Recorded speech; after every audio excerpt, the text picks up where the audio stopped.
Hey everyone, today I have another really simple design to show you. These rainbow gradient nails have stripes of silver holo to give them a bit of sparkle. I started by applying a base coat to all of my nails and then painting them with a silver holo polish. I had planned to sponge the holo onto my nails, so I had applied a latex barrier around them, but this polish was actually pretty opaque, so this step wasn't actually necessary. If your base isn't quite so opaque, you might want to sponge it on instead. I then applied a coat of Tocpoat to my nails and allowed it to dry so I could add striping tape. While waiting on the polish to dry, I applied liquid latex to help with the cleanup of the gradient. Once everything was dry, I cut pieces of striping tape and placed them lengthwise on my nails. Once they were in place, I used my finger to smooth the tape out to ensure there were no bubbles where the polish could leak underneath.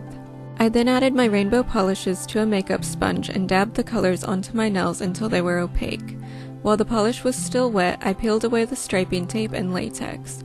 If you work quickly enough, your line should be nice and crisp, but if not, you can use a cleanup brush and acetone to gently clean up the edges. After the gradient had dried, I applied a final layer of Tocpoat. I hope you all liked these easy nails. You can check out more of my rainbow designs by clicking on the linked playlist.